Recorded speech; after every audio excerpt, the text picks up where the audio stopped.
Hello, I'm Dagmar from Germany. I'm the founder of World Trade Women in Finance. We try to raise awareness regarding finance-political issues. Thank you for inviting me to the Women Economic Forum Argentina 2020. I want to talk to you today about organized crime, money laundering and corruption, and what does it mean to women. Thanks for inviting me to the World Economic Forum. Let's talk about the hybrid warfare. As you can see on this cartoon, you see the weapon from World War I, from World War II, and today it's not fought, the war is not fought with weapons, it's fought mostly with illicit finance. Hybrid warfare is a new and dangerous military strategy. It blends conventional warfare, irregular warfare and cyber warfare with methods such as fake news and foreign electoral intervention. Illicit finance plays a major role in hybrid warfare. It undermines democratic societies and allows illicit actors to gain power. The financial flows can either stem from organized crime or finance terrorists or other raw actors. The hybrid warfare and the illicit finance is either done by propaganda, deception, or sabotage. Weaponized hybrid threats is the hybrid warfare. Once a state is weakened sufficiently, the aggressor's strategy aims can be reached by the use of conventional or paramilitary forces. Hybrid adversaries deny their responsibility for hybrid operation and try to escape the legal consequences and their actions. A hybrid approach lowers the political price for aggression, making regime and border change possible again. How are women and children are affected by organized crime? TOC crimes carried out across borders on a large scale. These illegal business ventures threaten international security and human rights. These criminals use systematic violence and corruption to dissolve democratic structures. TOC undermines sovereign states and produce high cost of their social and economic systems due to inappropriate investments. Organized crime also has serious negative effects on the environment and the climate. Environmental criminals involve water, air or soil pollution, illegal waste disposal, deforestation, or the handling of radioactive substances which endanger our future and the future of our planet. The population above all women and children suffer from these difficult conditions, resulting in depleting the social system, as you can see on the cartoon. Women and children are dependent on functional states and their social systems. For example, educational institutions such as schools, kindergarten and healthcare hospitals. They also become direct victims of the TOC. The vast majority of victims of violence, forced prostitutions, human trafficking are women and children. This is why it's so important to enforce existing laws against organized crime and fight money laundering with vigor, to make the adjustments to legislation if necessary. Why should women be interested in the fight against organized crime, and what can we do about it? Money laundering and the financing of terror concerns and affect us all, everybody of us. The protection of democracy is key. If we do not want to wake up in a dictatorship tomorrow, we have to act now before organized crime infiltrates our society even more. We need to hold politics and the judiciary accountable. Do we tolerate the mafia? Or do we fight against the TOC seriously? How far has corruption already undermined the public administration, politics, and the rule of law. Transparency is crucial. Gathering as much information about international organized crime, talking about mafia, and drawing attention to it makes these illicit structures more transparent and vulnerable. Take a look at the cartoon, I love it. It's a car is washed, but it means, of course, money laundering. And the supervisory board has no eyes, no ears, and naya. TOC often operates with legal front companies and strawmen. Rather than working with professionals, they often function through a network of amicis. They purchase material resources from partner companies from within their networks using material of inferior quality. They can win tenders more easily as they do not follow up public regulations and are not forced to optimize their profit. They can make always the cheapest offer. That is tossed to competition and legally company. Whole regions and industries suffer under these circumstances. Oh, I love that cartoon. The little boy says, "Dad, I'm considering a career in the organized crime." And Dad, behind his newspaper, says, "You want to go to government or in the private sector?" The white-collar crime is a risk for society and markets. A state, under the rule of law, must rigorously stop those activities if it wants to keep competitive economy ready for future development.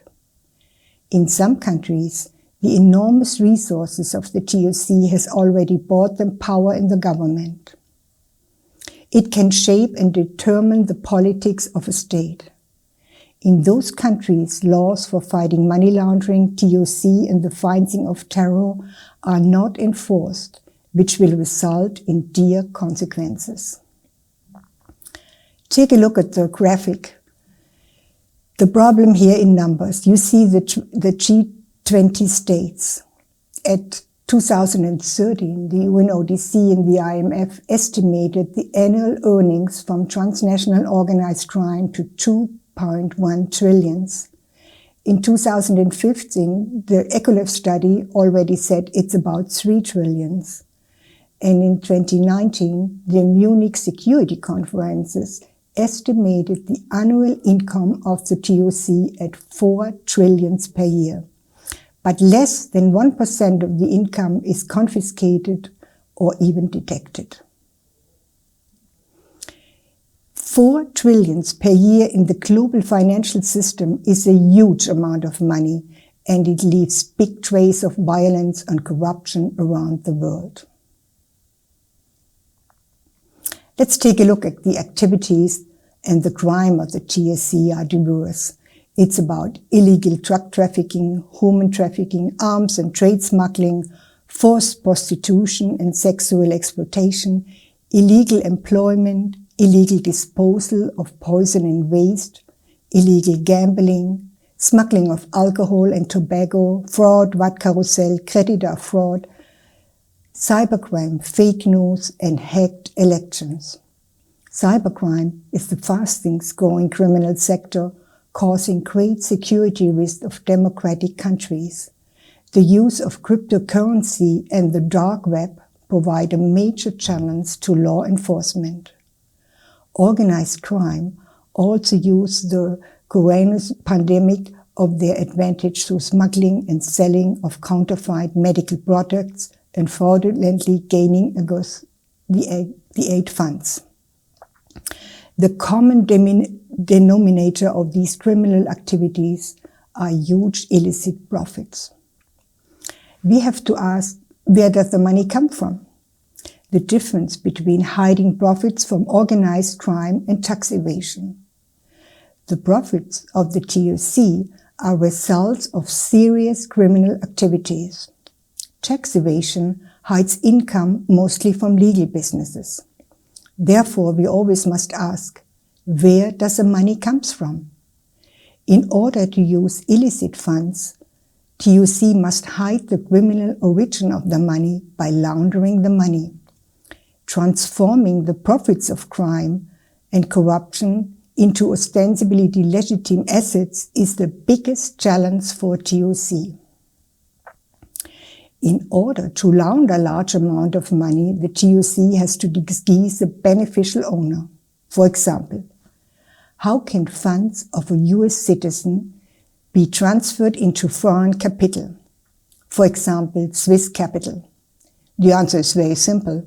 The real owner remains unknown by employing a Swiss trustee or offshore company.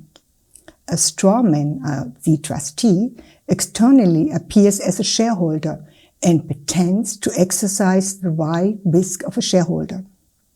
Supervisory and control boards are systematically weakened. Whistleblowers are being hunted, persecuted, or even murdered.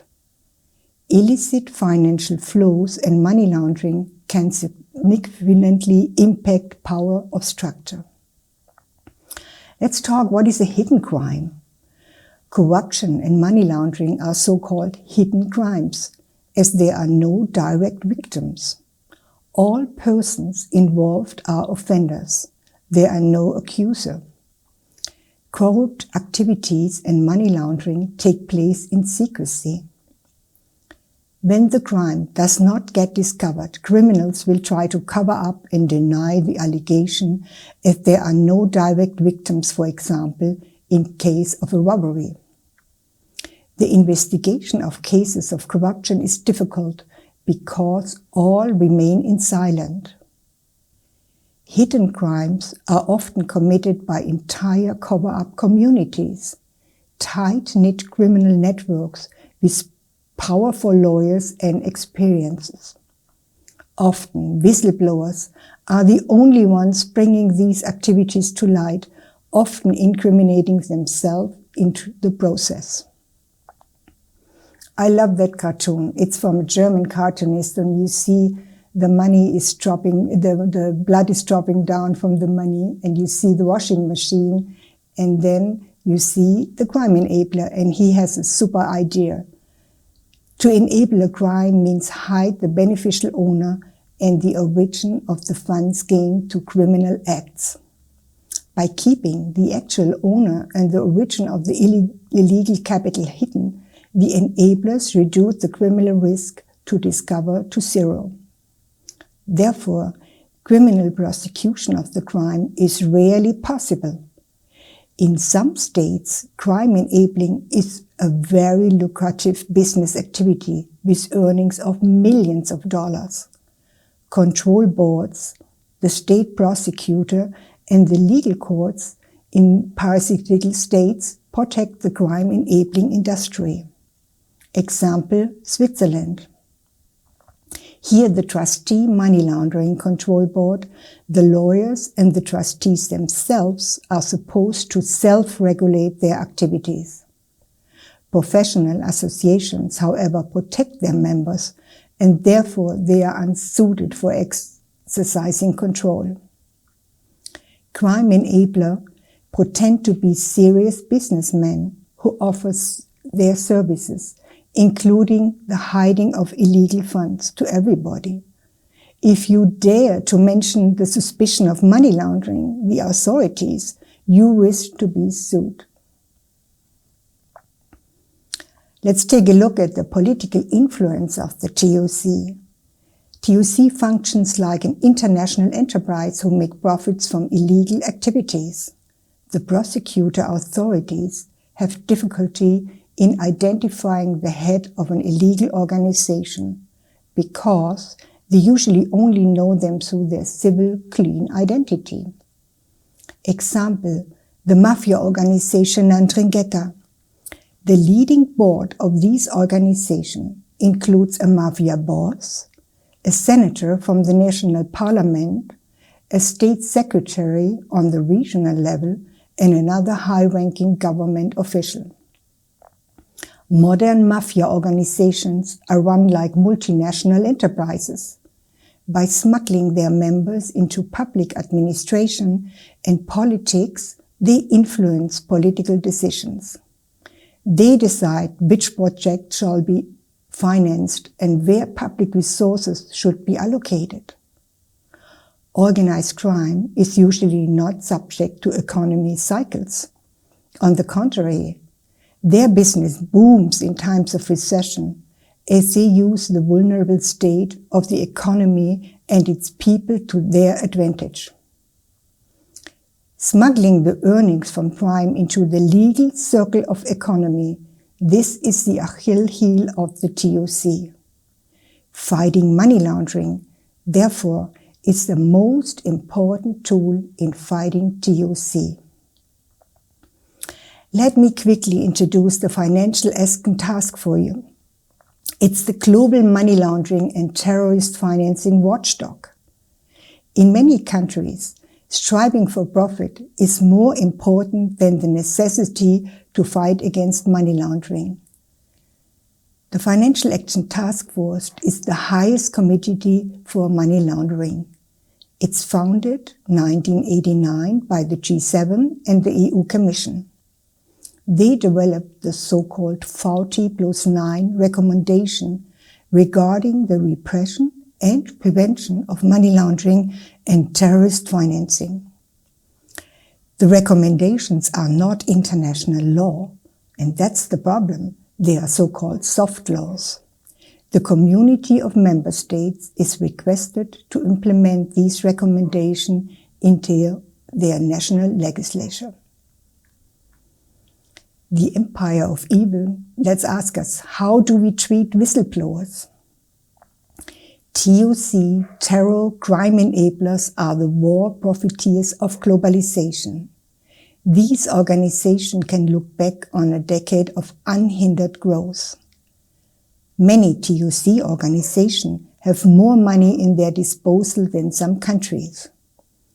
They required control and prosecution is missing. While the TOC works with an international network, the reach of the prosecution ends of the national border.